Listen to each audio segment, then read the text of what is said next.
안녕하십니까. 10월 18일 토요일 광주 MBC 뉴스투데이입니다. 먼저 오늘의 주요 뉴스입니다.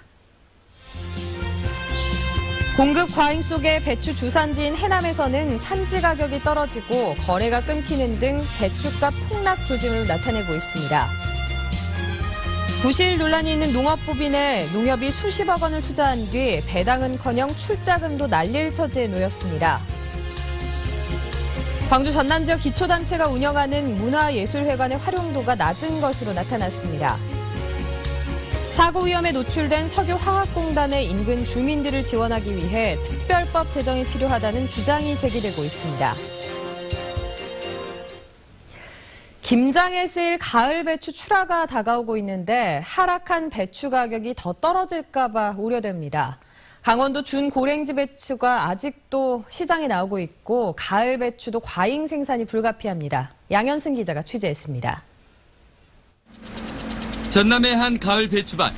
스프링클러가 바쁘게 돌며 배추에 물을 주고 있습니다. 아직 속이 여물지는 않았지만 앞으로 3주가량 뒤인 다음 달 10일 무렵이면 출하가 시작됩니다. 농민들은 벌써부터 걱정입니다. 땅에서 나온 것은 전부 약하고 다른 무식이는 다 오르고 다른 물자는 다 애르고 그러는데 농민들이 어찌가 살 수 있겠어.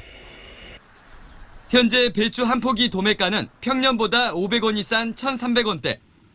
강원도 고랭지 배추가 늦게까지 출하되면서 빚어진 문제인데 가을 배추 출하 시기까지 겹치면 더 큰 폭락이 우려됩니다. 지난해 배추값 폭락에 전남을 비롯한 전국의 가을 배추 재배 면적은 지난해보다 소폭 줄어든 상태. 하지만 제때 비가 내리는 등 배추 생육에 좋은 날씨가 계속되면서 올해 과잉 생산은 불가피하다는 게 지배적인 예측입니다. 상인들은 밭대기 거래를 취소하고 있고 김치 시장 위축으로 농협마저 계약 재배를 줄여 30%의 배추밭만 판로가 확보됐습니다. 그럼 정부적으로 봤을 때 수입 김치를 넘어 수입을 많이 하고 있기 때문에 농협에서도 계약 재배나 농민들 것을 가져가야 되는데 농협도 다 못하고 있는 건 사실이고요. 더 큰 문제는 뚝 떨어진 배추값이 전국 생산량의 90%에 이르는 전남의 겨울 배추까지 영향을 미칠 우려가 크다는 겁니다. 정부가 다음 달 말까지 10만 톤 산지 폐기를 하기로 했고 김장김치 담그기 운동을 벌이기로 했지만 배추값 안정에 얼마만큼 도움이 될지는 미지수입니다. MBC 뉴스 양현승입니다. 고흥 지역 농협들의 분위기가 뒤숭숭합니다. 부실 경영 논란이 일었던 한 농업법인에 수십억 원의 출자를 했기 때문인데 배당은커녕 출자금 회수도 불투명한 상황이라 내년 조합장 선거에 영향을 미칠 것이란 이야기까지 나오고 있습니다. 문영철 기자의 보도입니다. 최근 부실 경영 논란이 일었던 고흥의 한 농수축산물 유통회사. 고흥 지역 7개 농협들은 이 농업법인에 적게는 2억 7천만 원부터 많게는 6억 원까지 무려 28억 8천만 원을 출자해왔습니다. 이에 대한 수익은 어땠을까? 회사가 수년간 영업적자를 기록하다 보니 농협들에 지급된 배당금은 단 한 푼도 없었습니다. 3번 정도에 나눠서 냈을 겁니다, 저희들이.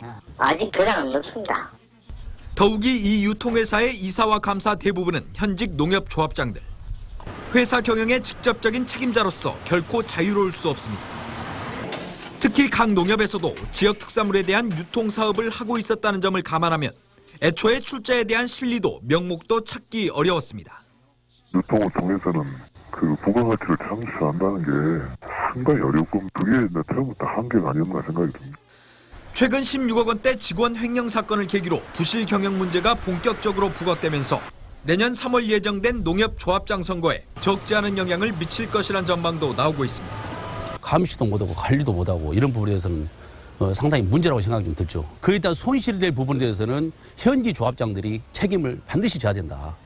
회사가 더 어려워질 경우 투자된 농민들의 돈은 회수조차 불투명한 상황. 금전적 손실에 대한 책임 소재를 묻는 것은 물론 출자를 결정한 구체적인 배경에 대해서도 명확한 해명이 필요하다는 목소리가 높습니다. MBC 뉴스 문영철입니다. 정부의 담뱃값 인상안에 여변초 생산 농민에 대한 지원은 빠진 것으로 나타났습니다. 새정치민주연합 김영록 의원은 국감 자료를 통해 정부가 담뱃값 인상안을 발표하면서 국세, 지방세 인상과 함께 제조사와 소매인의 피해를 보상하기 위해 출고가와 유통 마진을 높였다며 생산 농민에 대해서도 현실적인 대책을 내놔야 한다고 주장했습니다. 보육료 지원 예산을 누가 부담하느냐를 놓고 정부와 교육청이 맞서고 있습니다. 세수 부족이 근본 원인인데 그동안 혜택을 누려온 부모들이 불안해하고 있습니다. 윤군수 기자입니다. 어린이집에 아이를 맡기는 부모들이 요즘 많이 불안해하고 있습니다.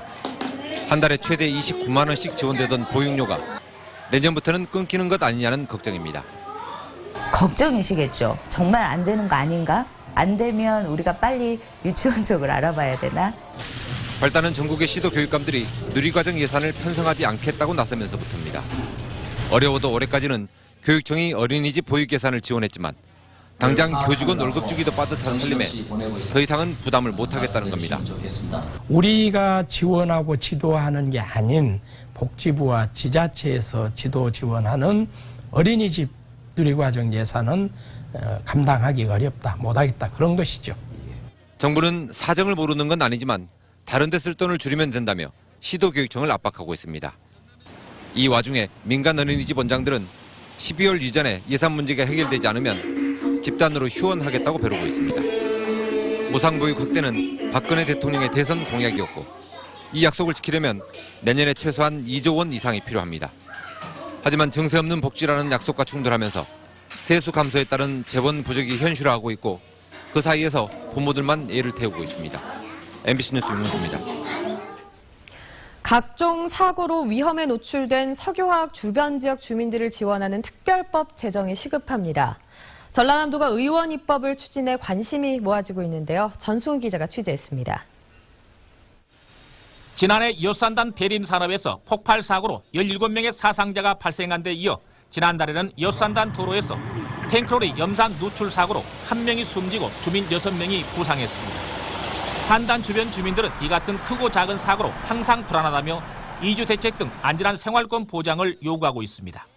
하지만 관련법 미비로 환경 영향 평가는 물론 주민 건강 역학조사조차 어려운 실정입니다. 이에 따라 산단 주변 지역 주민들을 지원하는 특별법 제정 목소리가 높습니다. 원전 주민들은 그 특별법에 의해서 그 지원을 받고 있는데, 우리 그 석유화학 산단 주민들은 더 유용한 데 살고 있으면서도 그 특별법이 없어서 지원을 받지 못하고 있습니다. 도의회가 결의안을 채택해 특별법 제정을 촉구한 데 이어 전라남도도 특별법 제정에 적극 나섰습니다. 전라남도는 김선동 전 의원이 대표 발의한 법안에서 근로자를 제외하고 주변 지역만을 대상으로 한 법률안 초안을 마련해 검토에 들어갔습니다. 전라남도는 석유화학 산단이 자리한 울산시 충남도와 공동 대응 방안을 마련해 의원 입법을 발의할 계획입니다. 안이 나오면 그 의원님, 국회의원님 섭외해가지고 국회 입법 추진하려고 올 말 내년에 의원 발의하게끔 하려고 추진 중에 있습니다. 정부가 특별회계로 체계적으로 지원하는 댐과 원자력 발전소 주변 지역과는 달리 지원책이 전무한 여수 국가산단 주변 지역. 효율적인 방제 대책과 안전한 주거 환경을 위한 특별법 제정이 더 이상 늦출 수 없는 지역 현안이 되고 있습니다. MBC 뉴스 전승우입니다. 여수공항이 개항 이후 단 한 번도 단기 순이익을 내지 못한 것으로 나타났습니다. 국회 국토교통위원회 이노근 의원이 한국공항공사에서 제출받은 국정감사 자료를 보면 여수공항은 개항 이후 24년 동안 단기 순이익을 낸 해가 전혀 없었으며 지난해 기준으로 누적 순손실이 1,000억 원이 넘어가면서 전국 공항 가운데 가장 큰 적자를 기록했습니다. 여수공항은 이에 대해 호남 고속철도가 개통하면 손실이 더욱 커질 것으로 보여 대책을 고민하고 있다고 밝혔습니다. 차세대 에너지로 주목받고 있는 디메틸 에테르의 경제성을 분석하는 실증 사업이 광주에서 전국 최초로 추진됩니다. 광주시는 한국가스공사와 광주 영농조합법인 등과 디메틸 에테르 농어촌 현장 적용 및 친환경 그린카 생산도시 조성을 위한 협약을 체결했다고 밝혔습니다. 디메틸 에테르는 일본과 터키 등지에서 LPG와 혼합하거나 단독으로 가정용이나 차량용 연료로 사용되고 있습니다.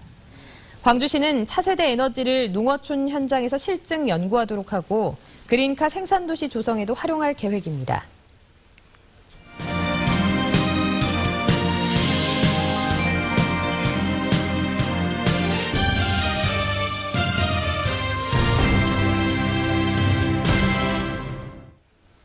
기아 타이거즈가 어제 한화전을 끝으로 올 시즌 마침표를 찍었습니다. 가을 야구에 초대받지 못한 기아는 이제 다음 시즌을 준비해야 합니다. 정지성 스포츠캐스터가 전합니다. 될 듯 말 듯 힘들었던 올 시즌.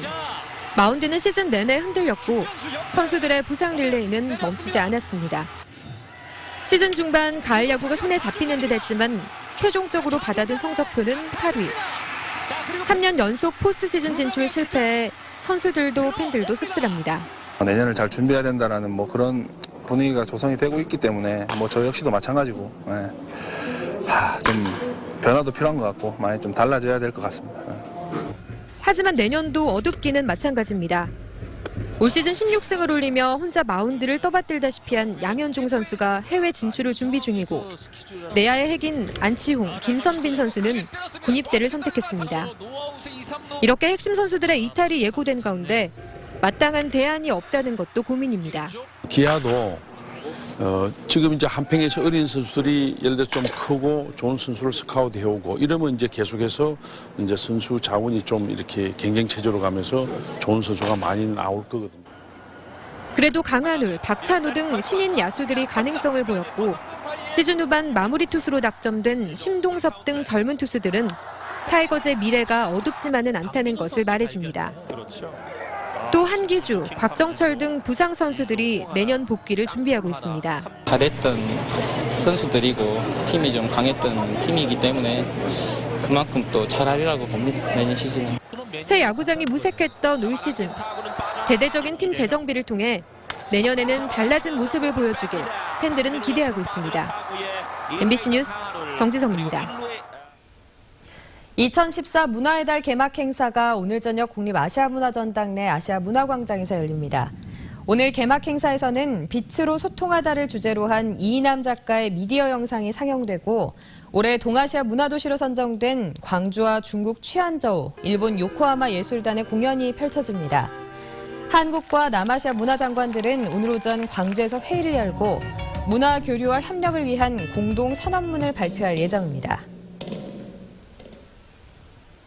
광주 전남 지역 문화예술회관의 활용도가 낮은 것으로 나타났습니다. 문화체육관광부 등이 제출한 국정감사 자료에 따르면 지난 2012년 기준으로 광주 동구문화센터와 서구문화센터, 광산구 문예회관은 1년 중 공연장 활용일수가 50일 미만이었고 특히 동구문화센터는 하루도 활용되지 않았습니다. 또 담양과 곡성, 영암과 장성 등 전남 9개 문예회관의 경우도 공연장 활용일수가 50일에 못 미쳤습니다. 쯔쯔가무시증이나 신증후군 출혈열 등 가을철 발열성 질환자가 해마다 늘고 있습니다. 광주시에 따르면 최근 3년간 광주 지역 발열성 질환자는 2011년 178명, 2012년 283명, 2014년 504명 등으로 증가 추세에 있습니다. 특히 쯔쯔가무시증 환자의 80%가 10월 하순부터 11월 중순 사이에 발생하고 있어 야외 활동 시에 주의가 요구됩니다. 전남대학교가 광주 지역 일반계 고등학교 학생 3,000명을 대상으로 인문학 강의와 과학 실험실 등 방과 후 활동 프로그램을 운영합니다. 전남대는 지역의 고등학생들에게 다양한 학문 분야를 경험할 수 있는 기회를 제공하고 진로 선택에도 도움을 주기 위해 프로그램을 마련했고 전남과 전북 지역으로도 확대할 계획이라고 밝혔습니다.